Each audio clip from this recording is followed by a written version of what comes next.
It's a tough one. A lot of kids in that locker room that are hurting right now, and it's tough because you want something good to happen for those guys. And we got to find a way to regroup, and it's a short week, and we got a big game on Thursday. That's really the only thing that'll make this better is trying to find a way to prepare and get that taste out of our mouth. Matt, what explanation were you given on the play in overtime where it appeared that AJ had caught the ball? Just that they sent it to Birmingham. They weren't sure, so went to Birmingham when they were reviewing it. And it looked like he had possession and he was down, and then the guy knocked it out. Is what it looked like on the Jumbotron for what I saw.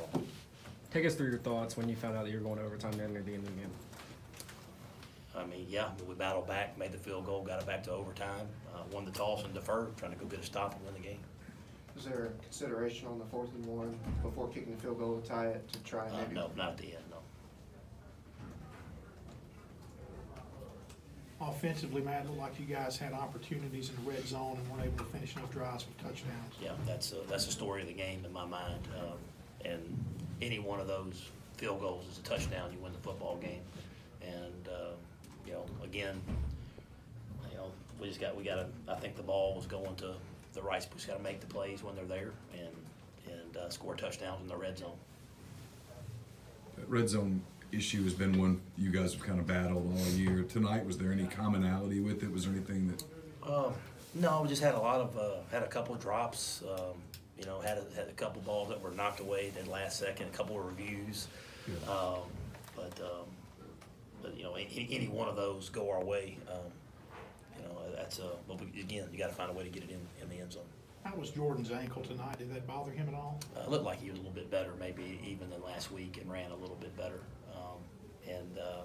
Not 100%, but it was good enough where he was able to execute. How did you think you guys responded without Scotty? We certainly missed him. But Isaiah stepped up. I'm not sure what he rushed for, but we struggled a little bit in the first half. He got going some in the second half. Maybe missed Scotty a little bit in protection, and then obviously his breakaway speed. But I felt like Isaiah stepped in there and battled. So did Sweeney. Do you think Scotty's presence could have changed how things went in the red zone? You don't want to speculate. I mean, it's just next man up. Do you have any update on Sean Rawlings and his health? Yeah, it was an ankle. He couldn't go. During that review, you guys had, 4 or 5 minutes probably. Did you end up drawing up the play on 4th down that you wanted, or kind of what was that? Yeah, no, it was a cat and mouse game. We wanted to make sure that that either AJ or Lodge had a one-on-one touch. But I mean, those are our 2 best players, and we wanted to make sure that there was a one-on-one. So it was a little cat and mouse game with the timeouts and things like that. But wanted to get a one-on-one to our best players. Do you know about Scotty's availability for the Egg Bowl? I don't. I mean, he'll be day to day, and we'll see if we can get him ready. It looked like when Vanderbilt scored that touchdown and got the unsportsmanlike conduct, there was a little confusion on where to enforce it. Did you get an explanation on that, and did you have? Yeah. So they asked me if I wanted to enforce it on the extra point try or get the ball on the 12, and I wanted the ball on the 12 because it was only going to be like a 30-something yard extra point, so I didn't feel like we would gain anything there. So I took the yardage on our possession.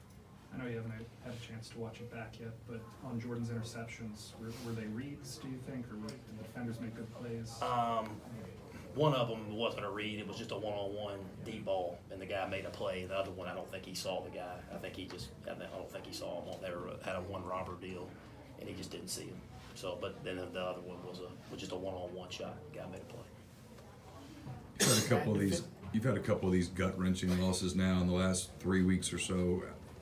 I know it's a huge rivalry game and it's a short week and stuff, but how difficult do you anticipate it being, just sort of getting guys ready to play again? They don't have any choice. This is a huge game, and they got to get up off the mat again. We got 4 days left together, and this team deserves to go out with a win. With all the stuff they've gone through and they continue to fight, that's why I want so bad for them to experience some success, and we got one more opportunity to do that. Is some of the red zone dysfunction, do you think it's, in your mind, is it more schematic, or is it just you guys not executing, I guess, down there? It's probably a little bit of both. I mean, we had the opportunities be made on several occasions, and then, but it gets tough down there. But again, you got to make plays when they're there to be made. Do you think at this point part of it might be mental?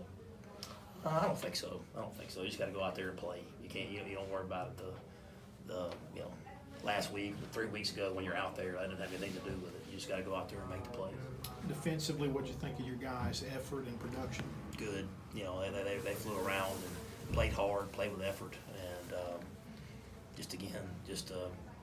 didn't come up with the stop when we needed. Anything else for Coach?